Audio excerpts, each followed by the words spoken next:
नमस्कार विद्यार्थियों, मैं डॉक्टर ममता शर्मा, सहायक आचार्य SPK महाविद्यालय जैसलमेर से।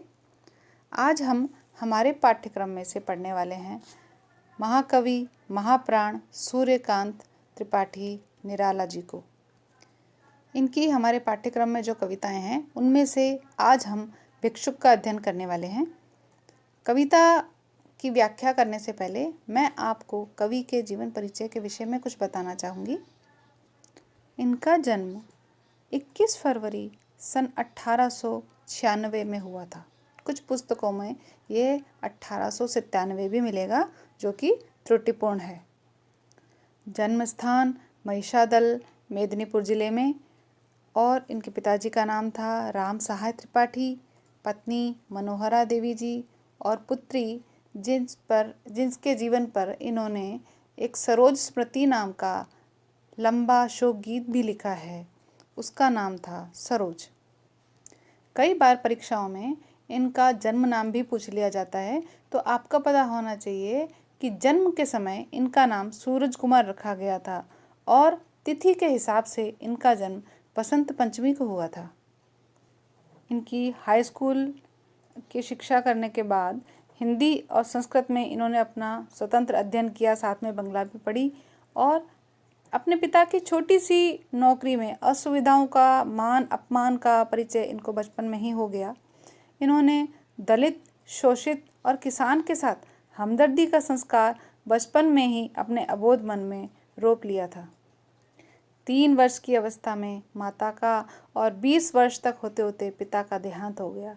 अपने बच्चों के अलावा संयुक्त परिवार का बोझ भी निराला पर ही पड़ा। पहले महायुद्ध के बाद जो महामारी फैली, उसमें न सिर्फ इनकी पत्नी मनोहरा देवी बल्कि इनके चाचा, भाई और भाभी का भी देहांत हो गया। शेष कुनबे का बोझ उठाने में महिषादल की नौकरी इनके लिए अपर्याप्त थी। इसके बाद का इनका शेष जीवन आर्थिक संघर्ष में ही बीतता है। इनके जीवन की सबसे विशेष बात यह है कि कठिन से कठिन परिस्थितियों में भी इन्होंने अपने सिद्धांतों के साथ कोई समझौता नहीं किया और संघर्ष का साहस नहीं गंवाया। जीवन का उत्तरार्ध इलाहाबाद में ही बीता और वहीं दारागंज मोहल्ले में स्थित राय साहब की विशाल कोठी के पीछे बने कमरे में इन्होंने अपने प्राण त्याग दिए। इनकी मृत्यु का समय 1961 है। वैसे तो इन्होंने 1920 के आसपास ही लेखन कार्य आरंभ किया है, लेकिन जूही की कली शीर्षक से जो कविता हमारे पाठ्यक्रम में भी है, निराला जी स्वयं उसका रचना काल 1916 बताते हैं। परंतु इस कविता के बारे में विशेष बात यह है कि सरस्वती पत्रिका ने इसे अश्लील कहकर छापने से मना कर दिया था, तो बाद में यह कविता 1922 के आसपास प्रकाशित हुई थी। इनकी अनामिका, परिमल, गीतिका, तुलसीदास, कुकुरमुत्ता, अणिमा, वेला, नए पत्ते, अर्चना, आराधना, गीत कुंज, सांध्यकांकली आदि अनेक काव्य संग्रह प्रकाशित हुए। ये छायावाद के 4 प्रमुख स्तंभों में से एक माने जाते हैं। वैसे कभी कभी छायावाद की त्रिवेणी भी पूछी जाती है, जिसपे प्रसाद, पंत और निराला का नाम लिया जाता है, लेकिन यदि 4 स्तंभों का नाम लेते हैं तो इनके साथ एक महादेवी वर्मा का नाम भी जोड़ा जाता है। यही प्रश्न वृहत्त्रयी और लघुत्रयी नाम से भी पूछा जाता है। तो निराला जी इस वृहत्त्रयी में हैं। जयशंकर प्रसाद जी, सूर्यकांत त्रिपाठी निराला और सुमित्रा नंदन पंत, ये 3 नाम वृहत्त्रयी के अंतर्गत आते हैं। और लघुत्रयी में राम कुमार वर्मा, महादेवी वर्मा और भगवती चरण वर्मा का नाम लिया जाता है। इनके बारे में कुछ छोटे प्रश्न भी बनते हैं, तो वो भी आपको पता होने चाहिए। जैसे इन्हें ही हिंदी में मुक्त छंद का प्रवर्तक माना जाता है। कुछ आलोचक मुक्त छंद को ही रबर छंद या केचुआ छंद भी कहते हैं। और इन्होंने स्वयं ने, यानी निराला जी ने, कवित्व को हिंदी का जातीय छंद भी कहा है। परिमल की भूमिका में इन्होंने लिखा था कि मनुष्यों की मुक्ति की तरह कविता की भी मुक्ति होनी चाहिए, और इसीलिए इन्होंने मुक्त छंद का प्रणयन किया। दूसरी बात, जो सरोज स्मृति नाम से एक लंबी कविता इन्होंने लिखी है अपनी पुत्री के जीवन पर, वो हिंदी का सर्वश्रेष्ठ तथा प्रथम शोक गीत माना जाता है। निराला जी द्वारा रचित राम की शक्ति पूजा महाकाव्य का उपजीवी यानी जिसके आधार पर ये लिखा गया है वो बांग्ला ग्रंथ कृत्तिवास रामायण है। वह भी एक लंबी कविता के रूप में जाना जाता है। इनके द्वारा रचित तुलसीदास नामक एक खंड काव्य भी है जो 101 छंदों में रचित है। इन्हें ओज, औदात्य और विद्रोह का कवि भी कहा जाता है। कुछ छोटी छोटी बातें भी कई बार प्रतियोगी परीक्षाओं में पूछी जाती है, जैसे इनका प्रथम संग्रह जो कि अनामिका है, अंतिम संग्रह जिसका नाम है सांध्य-कांकली, प्रथम कविता जैसा मैंने आपको पूर्व में भी बताया जूही की कली, और इनकी अंतिम कविता है पत्रोत्कंठित जीवन का विष बुझा हुआ है। लेकिन आज हम जिस कविता का अध्ययन करने जा रहे हैं जिसका नाम भिक्षुक है, वह इनके परिमल काव्य संग्रह में संकलित है, जिसका कि प्रकाशन सन 1930 में हुआ था, जिसमें इन्होंने पूरी संवेदना के साथ एक भिक्षुक का चित्रण किया है। कविता कुछ इस प्रकार है।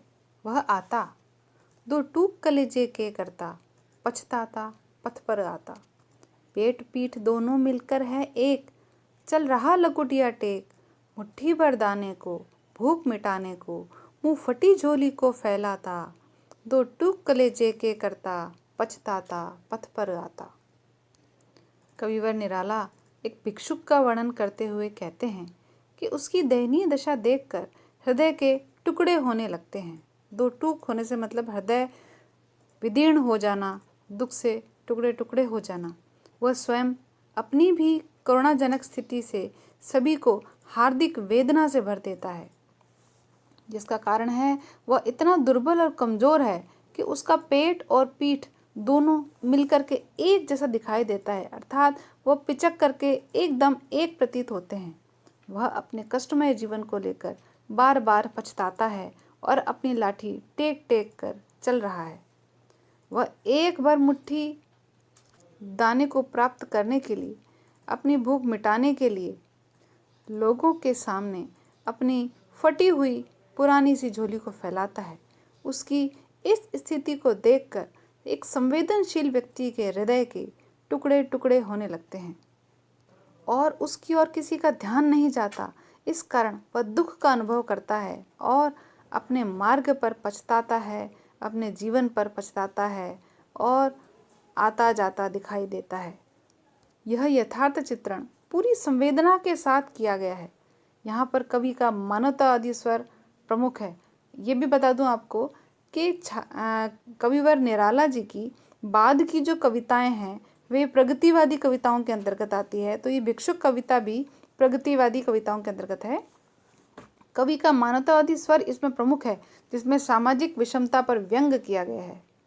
भाषा को देख लीजिए, बिल्कुल सरल सहज है, छंद मुक्त है, इसीलिए इसे रबर छंद, केचुआ छंद क्यों कहते हैं कि पंक्ति कभी बड़ी आती है और कभी छोटी आती है। मुहावरेदार भाषा का प्रयोग है खड़ी बोली के साथ। कलेजे के टुकड़े होना जैसा, दो टूक कलेजे के होना यानी कलेजे के टुकड़े हो जाना, ये मुहावरेदार भाषा है। रस तो आप बड़ी ही आसानी से पहचान सकते हैं कि रस यहाँ पर करुण है। और यदि काव्य गुण की हम बात करते हैं तो प्रसाद गुण में आप इस कविता को याद कर लीजिए। प्रसाद गुण वहाँ पर होता है जहाँ पर शब्दों को पढ़ते ही सरलता से, बड़ी सहजता से उसका अर्थ समझ में आ जाए। तो इस प्रकार एक भिक्षुक की दयनीय करुणामयी दशा का चित्रण यहाँ पर निराला ने बड़ी ही सहज और सरल भाषा में किया है, जिसको पढ़कर एक सामान्य सा विद्यार्थी भी इसका सहजता से अर्थ लगा पाता है। और न सिर्फ अर्थ लगा पाता है बल्कि इस कविता को पढ़ते ही एक भिक्षुक का चित्र हमारी आंखों के सामने अपने आप बन जाता है। अगली पंक्तियां हैं। साथ दो बच्चे भी हैं सदा हाथ फैलाए, बाएं से वे मलते हुए पेट को चलते और दाहिना दया दृष्टि पाने की ओर बढ़ाए। भूख से सूख ओठ जब जाते, दाता भाग्य विधाता से क्या पाते। घूंट आंसुओं के पीकर रह जाते, चाट रहे झूठी पत्तल वे सभी सड़क पर खड़े हुए और झपट लेने को उनसे कुत्ते भी हैं अड़े हुए। इसमें कुछ आगे की पंक्तियां भी है जो कि आपके पाठ्यक्रम में न होने की वजह से मैंने इस स्लाइड में नहीं डाली है। वो कुछ इस प्रकार है। ठहरो, अहो है मेरे भाग्य में, अमृत में सींच दूंगा, अभिमन्यु जैसे को सकोगे तुम, तुम्हारे दुख मैं अपने हृदय में खींच लूँगा। कवि वर्णन करते हैं और कहते हैं कि उस भिखारी के साथ 2 बच्चे भी हैं जो सदा ही भिक्षा पाने के लिए अपने हाथों को फैलाए रखते हैं। वे बाएं हाथ से अपने पेट को मल रहे हैं, अर्थात पेट की भूख से उत्पन्न वेदना को सहलाते हुए चलते हैं, तथा दायां हाथ दाताओं की दया दृष्टि अर्थात भिक्षा प्राप्त करने के लिए सामने फैलाए रहते हैं। आगे भी वर्णन करते हुए कहते हैं कि भिक्षुक जब भूख से व्याकुल हो जाता है और प्यास से उसके होठ सूखने लगते हैं, तब उसकी स्थिति बड़ी ही दयनीय बन जाती है। ऐसी स्थिति में कोई भी व्यक्ति दाता बनकर उसकी सहायता को नहीं आता। उसे बड़े बड़े लोगों से भी कुछ नहीं मिलता। इस कारण भूख और प्यास से व्याकुल भिक्षक केवल अपने आंसुओं को पीकर रह जाता है, अर्थात निराश होकर अपने दर्द को दबाकर चुप रह जाता है। कवि कहता है आगे कि कभी कभी भिक्षुक सड़क पर खड़े रहकर झूठी पत्तलें चाटते हुए दिखाई देते हैं, किंतु उन पत्तलों को झपट लेने के लिए कुत्ते भी खड़े हुए हैं, अड़े हुए हैं। उस स्थिति को देखकर कवि का हृदय और करुणा और वेदना से भर जाता है। वे आगे कहते हैं कि मैं अपने हृदय का सारा अमृत इस सूखे होठों को सरस कर देना चाहता हूँ, जीवन शक्ति देकर इसकी भूख शांत कर देना चाहता हूँ। यदि व्यक्ति संघर्ष करे तो दृढ़ संकल्प करके वह जीवन के कष्टों को मिटाकर अपने लिए नया पथ बना सकता है, किंतु वह अभिमन्यु की भांति अकेले ही सारी बाधाओं को झेल सके, इसके लिए उसे साहस जुटाना होता है। अंत में कवि अत्यंत भावुक होकर कहते हैं कि वह ऐसे भिक्षुकों के दुखों को खींचकर अपने हृदय में रख लेना चाहते हैं और अपने हृदय की सारी संवेदनाओं के बदले में उसे सुखी और तृप्त देखना चाहते हैं। यहाँ पर कवि निराला का मानवतावादी दृष्टिकोण व्यक्त होता है। सारा का सारा प्रगतिवादी काव्य जो है वो मानवतावादी स्वर से भरा हुआ है। इन पंक्तियों में आंसुओं के घूंट पीना, अमृत से सींचना, ये भाषिक प्रयोग इसके भाव सौंदर्य को बढ़ा देते हैं। भिखारी की करुणाजनक स्थिति हृदय को द्रवीभूत किए बिना नहीं रहती। कवि इसी तथ्य को यहाँ पर उजागर करना चाहते हैं। पूरी कविता के अंदर करुण रस का संचार होता है। भाषा लाक्षणिक, मुहावरेदार और अनुप्रास से पुष्ट है। कवि की संवेदना यहाँ पर मुखरित हुई है। यहाँ पर जो पंक्ति है, झपट लेने को उनसे कुत्ते भी है अड़े हुए, इनमें भाषा व्यंग्यात्मक बन पड़ी है। इस व्यंग के साथ वो भिक्षुक की स्थिति दिखा रहे हैं। यहाँ पर बताया गया है कि उनकी नज़र जब सड़क पर पड़ी हुई जूठी पत्तलों पर पड़ती है तो भूख के कारण वे उन्हें चाटने लगते हैं, किंतु यहाँ भी उनके प्रतिद्वंदी के रूप में कुत्ते मौजूद हैं, जिन्हें लगता है कि उनको भूख का हिस्सा इन भिखारियों के द्वारा खाया जा रहा है, इसलिए वे उनकी हाथों से उन जूठी पत्तलों को भी हथियाने के लिए अड़े हुए हैं। जीवन की कैसी विडंबना है, जो जानवरों के लिए भोग्य वस्तु है वह भी उनके नसीब में नहीं है, इसके लिए भी उनको संघर्ष करना पड़ रहा है। परंतु कवि का हृदय संवेदना से रिक्त नहीं, वह भाषण देना चाहता है और कहते हैं कि मेरे हृदय में संवेदना का अमृत है, मैं तुम्हें सींच कर तृप्त कर दूंगा। यहाँ पर कवि का मानवतावादी स्वर सुनाई देता है। आगे वो ये भी कह रहे हैं कि तुम्हें अभिमन्यु जैसा जुझारू योद्धा भी होना चाहिए। जैसे अभिमन्यु चक्रव्यूह से बाहर निकलने के लिए जूझता रहता है, उसी प्रकार तुम्हें भी इस गरीबी की चक्र से मुक्त होने के लिए स्वयं प्रयत्नशील होना पड़ेगा। कहने का आशय है व्यक्ति को स्वयं भी अपनी दुर्वस्था से मुक्त होने के लिए प्रयत्न करना पड़ता है, तभी दूसरे की सहायता सार्थक हो पाती है।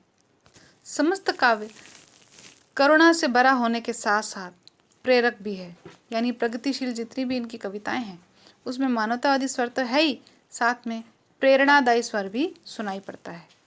इस प्रकार ये कविता यहाँ खत्म होती है।